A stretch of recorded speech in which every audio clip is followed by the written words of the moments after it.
चलो भाई, तो टॉपिक हमारा आता है यहाँ पे कौन सा टॉपिक है, Newton third law of motion. Topic क्या कहता है, थर्ड लॉ ऑफ मोशन क्या कहता है कि every action there is equal in opposite direction. Every action there is equal in opposite direction मतलब क्या होता है कि मान लो मेरे पास एक बॉडी है, मान लो हमारे पास एक बॉल है, ठीक है, एक दूसरा बॉल है यहाँ पे, कोई बात नहीं। तो इस बॉल, इसका मान लो ये बॉल ए है और ये बी है, तो इसने इस पे फोर्स लगाया, तो फोर्स ऑन ए लगा ड्यू टू बी, और इसने इस पे फोर्स लगाया तो क्या बोलेंगे, force on B due to A. अब ध्यान समझना कि फोर्स ए बी का मतलब क्या होता है, एफ ए बी का मतलब होता है कि force on A due to B, और एफ बी का मतलब क्या हो जाएगा, बी ए का मतलब क्या हो जाएगा कि force on B due to A. ठीक है भाई, तो इस बॉडी ने इस पे फोर्स लगाया, इस बॉडी ने इस पे फोर्स लगाया। ये लॉ कहता है कि हर एक्शन के अगेंस्ट हमें एक रिएक्शन मिलता है जो कि इक्वल इन अपोजिट डायरेक्शन में होता है। अब इस बॉडी ने इस पे फोर्स लगाया एफ ए बी, तो इस बॉडी ने भी इस पे फोर्स लगाया होगा एफ बी ए, मतलब कि फोर्सेस हमेशा क्या होते हैं, नेचर में बराबर होते हैं।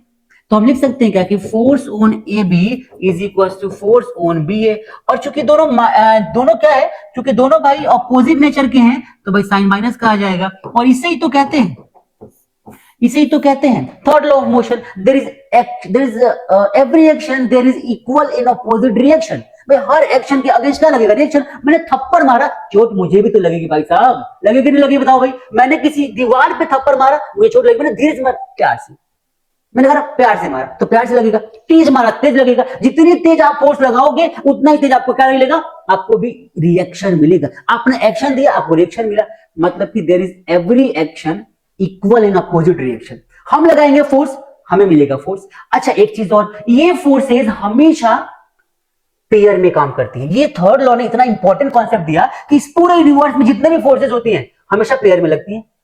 हर फोर्स पेयर में, मैं ऐसे तो वो ऐसे, मैं ऐसे तो वो ऐसे, दो फोर्स लगेंगे हमारे, दोनों इक्वल एंड अपोजिट डायरेक्शन में रहेंगे, दोनों की वैल्यू सेम रहेगी, लेकिन कैंसिल नहीं करेगा दूसरे को। क्यों, क्योंकि मैं लगाऊंगा उस पे, वो लगाएगा उस पे, दोनों अलग अलग बॉडी पे फोर्स लगाएंगे। कई बार ऐसा होता है कि क्वेश्चन आता है दिमाग में कि दोनों फोर्स अगर दूसरे पे लग रहे तो कैंसिल क्यों नहीं हो रही। भाई भाई क्या होता है, क्या होता है कि इसने लगाया इसके ऊपर फोर्स, इसने इस पे लगाया, इसने किस पे लगाया, इसने इस पे लगाया, तो दोनों फोर्स दो अलग अलग बॉडीज पे लगती हैं, इसलिए बॉडी कभी कैंसिल आउट नहीं करती दूसरे को फोर्स को, और ये हमेशा पेयर में रहेंगी।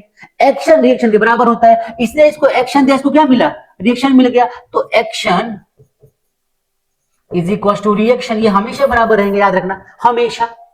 ठीक है भाई, तो क्या बोला है, book kept on the table. भाई हमारे पास टेबल है, मान लेते हैं इस पे एक बुक रखी है यहाँ पे, ठीक है, इसका मास m है। तो बुक ने क्या किया भाई, बुक ने क्या किया, बुक ने यहाँ पे लगा दिया क्या, अपना एक्शन दे दिया। अब टेबल क्या बोलेगा, तेरी कैसे हिम्मत हो गई मुझ पर एक्शन देने की, तेरी इतनी हिम्मत, मुझे एक्शन देगा, मैं तेरे से कम हूं क्या, मैं तुझे दूंगा रिएक्शन। तो बुक ने क्या दिया, यहाँ पे रिएक्शन दिया, ये रहा रिएक्शन। तो ये रिएक्शन क्या होगा, बराबर हो गया, तो action is equal to reaction, दोनों आपस में बराबर। लेकिन क्या बदला भाई, बदल गया जमाने के साथ मेरा दोस्त, तो साइन हो गया माइनस का। क्यों, क्योंकि दोस्त दोस्त ना रहा, प्यार प्यार ना रहा, ऐ जिंदगी मुझे तेरा एतवार ना रहा, एतवार ना रहा। ऐसा भी होता है जिंदगी। चलिए आगे बढ़ते हैं। जिंदगी की तो क्या बात करें, कमाल का खेल खिलाती है, सपने अगर सही से देखो तो रात भर जगाती है। ठीक है मेरे दोस्त, तो ये थर्ड लॉ ऑफ मोशन उम्मीद करते हैं आपको समझ में आ गया होगा। कुछ एग्जांपल्स से अगर हम बात करें तो बुक को रख दो टेबल पे, थर्ड लॉ ऑफ मोशन वहां पे दिखाई देगा। वॉकिंग ऑन द रोड, एक बंदा रोड पे, बंदी भी हो सकती है भाई, किसकी मैं नहीं बोल रहा, लेकिन रोड पे चल रहे हो तो हो सकता है कि वहां पे, हो सकता नहीं होगा, फिजिक्स का लॉ है, तरह से फेल हो जाएंगे, मतलब कि काम करेगा, थर्ड लॉ ऑफ मोशन वहां पे काम करता है। हम चल पाते हैं, पता है क्या लॉजिक, देखो क्या लॉजिक होता है कि हम मान लो कि रेत पे पैर रखते हैं, पैर अंदर चला जाता है, जमीन पे पैर रखते हैं तो हमें एक रिएक्शन मिलता है, हम एक्शन दिया रिएक्शन दिया, हम चल पा रहे। मैंने ऐसे पैर रखा, आगे मूव कर गया। यही पैर आप पैर पानी में रखो, पानी में रखोगे तो एक्शन दोगे, रिएक्शन पानी दे ही नहीं पाएगा तो आप चल पाओगे नहीं। तो इसीलिए लेवल रोड पे हमें एक्शन रिएक्शन मिलते हैं, सॉलिड रोड पे। Difficult to walk on slippery ground, यही तो बात है। स्लिपरी ग्राउंड पे क्या होता है भाई, स्लिपरी स्लिप करता है, वहां पे आपका एक्शन दिया रिएक्शन मिला ही नहीं, आपने एक्शन दिया रिएक्शन मिला ही नहीं, तो क्या होगा, पैर स्लिप करेगा, एक्शन दिया कहीं और रिएक्शन कहीं और, तो आप सही से चल नहीं पाओगे, आपका बैलेंस नहीं बन पाएगा, आप ऐसे लहरा लहरा के बलखा के लहरा ऐसे गिर जाओगे आप। आई बात समझ में? तो ऐसे होता है भाई, स्लिपरी रोड पे चल नहीं पाते, क्यों? क्योंकि वहां पे एक्शन रिएक्शन बराबर नहीं लगते, डायरेक्शन सेम नहीं होती। एक्शन नीचे दिया रिएक्शन ऊपर मिला तो ये ठीक है, लेकिन वहां पे ऐसा नहीं होता। वाइल स्विमिंग अ पर्सन, हाँ जब ये स्विम करते एक पर्सन क्या करता है, ऐसे ऐसे ऐसे ऐसे करता है ना, ऐसे ऐसे ऐसे। क्या होता है, ये इसलिए होता है क्योंकि एक्शन रिएक्शन पे ये होता है कि हमने ऐसे एक्शन दिया, पानी को पीछे खींचा, वो हमें आगे धक्का देगा, हम आगे मूव करेंगे। स्विमिंग में आगे बढ़ना है तो ये करना है भाई, और करते हुए आगे बढ़ जाएंगे। एक्शन रिएक्शन का कॉन्सेप्ट है। चलिए आगे बढ़े, फटाफट स्क्रीनशॉट लेंगे फिर हम आगे बढ़ते हैं, टाइम बहुत कम है तो जल्दी जल्दी पढ़ना है। कमान कमान कमान कमान कमान, हरी आप हो गया भाई।